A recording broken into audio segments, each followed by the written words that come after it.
안녕하십니까, 박정우입니다. 시청자 여러분, 메리 크리스마스입니다. 12월 23일 미국의 대통령 찬가 헤일 투 더 치프가 울려 퍼지는 가운데 트럼프 대통령이 멜라니와 함께 등장합니다.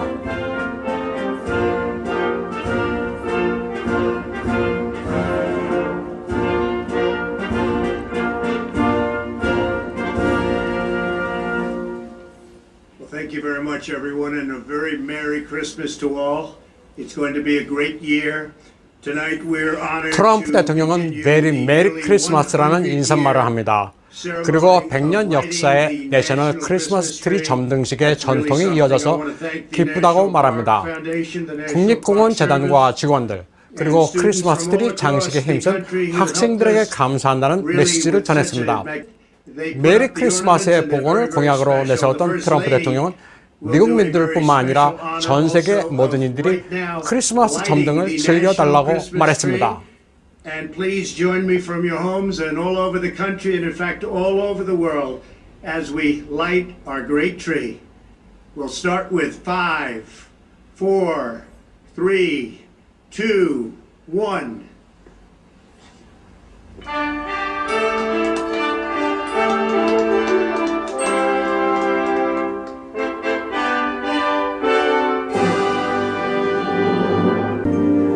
이에 앞서 멜라니아는 크리스마스 분위기를 한껏 낸 백악관을 구경하기 위해 미 전역에서 모인 어린이들을 맞았습니다.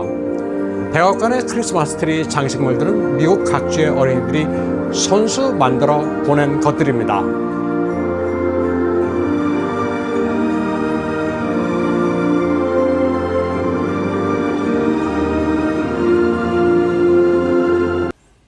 오늘은 국방수권 법안과 우한폐렴 피해 구제 법안을 트럼프 대통령이 거부한 정확한 이유를 자세히 설명드리겠습니다.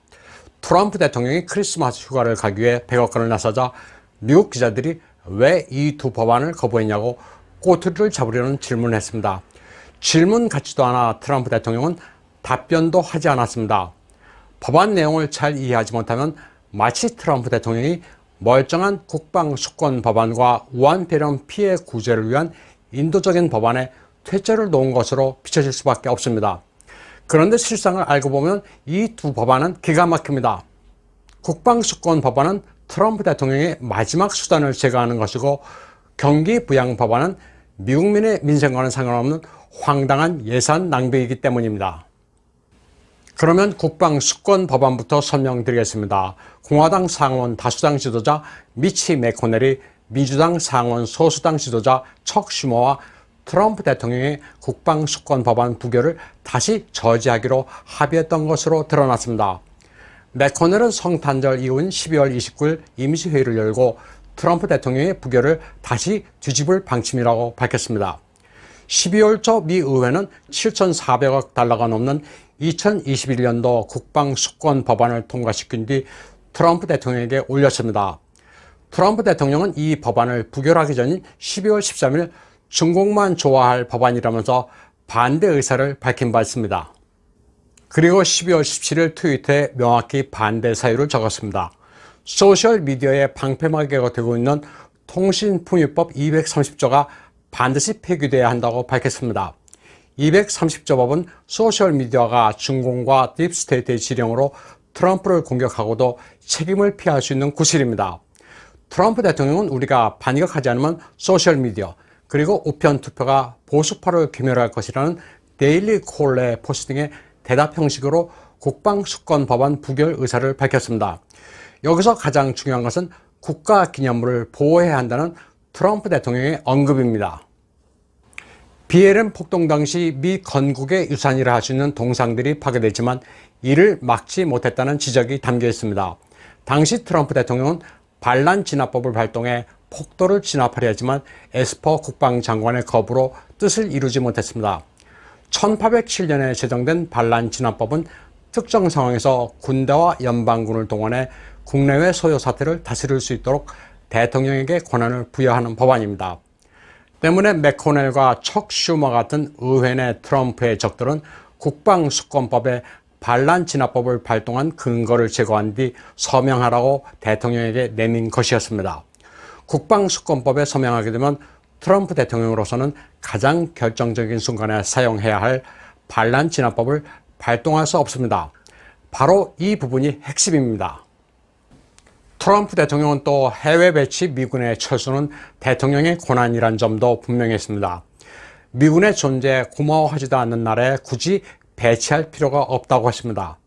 트럼프 대통령의 군사 전략은 미국의 비협조적인 유럽, 쓸데없이 전력만 분산시키는 중동, 아프간 등에서 미군 전력을 빼 인도 태평양에서의 중공 포위로 돌린다는 구상입니다. 이 뉴스를 접한 한국인은 트럼프 대통령이 주한미군을 철수하려는 의도가 있는 게 아니냐, 이렇게 해석할 수 있는데 그건 반견입니다. 반란 진압법을 발동할 경우 해외 파견 병력을 동원할 수도 있습니다. 전 세계 미군 배치 전력과 국내 비상 수요에 유연하게 대처할 수 있어야 하는데 의회에서 올린 국방수권 법안은 이를 방해하고 있습니다. 한마디로 저들이 제출한 국방수권 법안은 딥스테이트와 중공만 유리한 법안입니다. 미국의 국방수권 법안은 아주 복잡하고 분량이 많습니다. 단순한 국방 예산 법안이 아닙니다. 미국을 파괴하려는 딥스테이트 세력은 계속 트럼프 대통령을 기만하려 시도하고 있습니다. 21일 오후 미 상하 양원은 9천억 달러에 달하는 우한폐렴 피해 지원을 포함한 경기 부양 계획안을 통과시켰습니다. 1조 4천억 달러에 달하는 2021 회계연도 종합지출 법안과 경기 부양 지출안을 합하면 모두 2조 3천억 규모입니다. 법안의 분량은 5,893페이지에 이를 정도로 방대합니다. 그런데 이 법안의 의회 통과는 법을 어긴 겁니다. 표결 전에 의원들이 충분하게 검토할 수 있도록 72시간을 줘야 하는데 이를 어겼습니다. 때문에 공화당뿐만 아니라 민주당의 극좌 4인방조차도 반발했는데 하원에서 다수인 민주당이 당론으로 밀어붙여 통과시킨 겁니다. 트럼프 대통령은 우한폐렴 구제 법안이 완전 엉터리라면서 부결했습니다. 그는 민주당이 좌파 어젠다를 추진하기 위해 우한폐렴 피해 구제 방안을 저지하다가 이번에 갑자기 이 법안을 낸 의도를 간파하고 있습니다. 미국민들의 복리를 위한 게 아니라 엉뚱한데 헛돈을 쓰려 한다고 일갈했습니다. 우한폐렴으로 피해를 입은 미국민을 지원하는 게 아니라 캄보디아, 미얀마, 파키스탄, 벨리스, 코스타리카, 살바도르, 과테말라, 온두라스, 니카라과, 파나마에 대한 원조 항목이 있다는 점을 신랄하게 비판했습니다. 이집트에 대한 군사 원조도 있었는데 이는 러시아의 무기를 구매하는 용도로 사용될 게 뻔하다고 트럼프 대통령은 말했습니다. 또 미국 내 운영도 제대로 하지 않는 박물관이나 미술관에 거액을 퍼붓는 것으로도 되어 있습니다. 심지어는 생태를 파괴한다는 아시아 잉어 퇴치 프로젝트에 250만 달러를 투여한다는 항목도 있었습니다. 트럼프 대통령은 미국민들에게는 1인당 600달러를 지급하는 반면 불법 이민자 가족들에게 1인당 1,800달러를 살포하려 하는 게 말이 안 된다고 지적했습니다. 그러면서 미국민들에게 제공하는 600달러를 2,000달러로 올리라고 지시했습니다. 트럼프 대통령은 또 살려고 발버둥 치는 영세 기업들, 특히 요식업은 엄청난 고통을 겪고 있다고 안타까움을 표시했습니다. 트럼프 대통령은 이 같은 엉터리 법안에 동의할 수 없다면서 다시 수정해 제출하라고 요구했습니다. 당장 시간이 없으니 다음 정부에서 우한폐렴 피해 지원 내역이 포함된 경기 부양 법안이 통과될 공산이 크다고 말했습니다. 트럼프 대통령은 차기 정부에서 자신이 이에 서명하게 될 것이라고 말했습니다. 트럼프 대통령은 이기는 길로 가고 있습니다. 그는 2011년 1월 6일 워싱턴 DC에서 예정된 미국민들의 자발적인 항의 시위를 호소했습니다. 민간 선거 감시기구 아미스타드 프로젝트는 펜실바니아, 미시건, 위스콘신, 조지아, 애리조나 주유에서 대통령 선거인단 투표 인증 권리를 차단당했으니 이를 시정해달라는 소송을 제기했습니다. 펜스 부통령도 23일 터닝포인트 USA에서 모든 합법적인 표가 인정될 때까지 계속 싸우겠다고 밝혔습니다. 언제나 그랬듯이 트럼프 대통령에 대한 펜스의 변함없는 충성은 상당히 강력한 힘이 되고 있습니다. 게다가 트럼프 대통령을 배반했던 조지아주의 브라이언 캠프와 레펜스버거 주문장관도 태도를 바꿔 트럼프 대통령 편에 섰습니다. 우편 투표 용지 서명을 대조해 곧 제출하겠다고 했습니다. 법률전이 무슨 소용이 있을까 생각할 수도 있지만 최선을 다한다는 겁니다. 트럼프 대통령은 또 시드니 파월 변호사를 특검에 임명하겠다는 의사를 내비쳤습니다. 부정선거 증거인 더미니언과 포렌식 결과를 확보하고 바이든 일가의 비리를 본격 수사에 엄단하겠다는 의도입니다. 제나 앨리스 변호사는 대통령의 비상조치에 반대한다고 밝히는데 이는 트럼프 대통령과 사전 조율했을 가능성이 높습니다. 계엄령이나 반란 진압법이 아니더라도 승산이 있다는 게 트럼프 대통령의 생각입니다.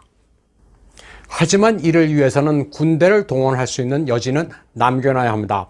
사실 무력은 실제 사용하는 경우는 드물지라도 그 존재만으로도 억지력이 되기 때문입니다. 중공을 배후에 두고 있는 딥스테이트의 공격이 집요하긴 하지만 트럼프 대통령은 미국을 포함한 전 세계 자유인들의 지지에다 1월 6일까지 승리할 수 있는 명분과 실력을 갖추고 있습니다. 미국 상황은 살얼음판 같지만 끝까지 침착하게 지켜볼 만합니다. 오늘 방송은 여기까지 하겠습니다. 시청해주신 여러분 감사합니다. 그리고 메리 크리스마스입니다.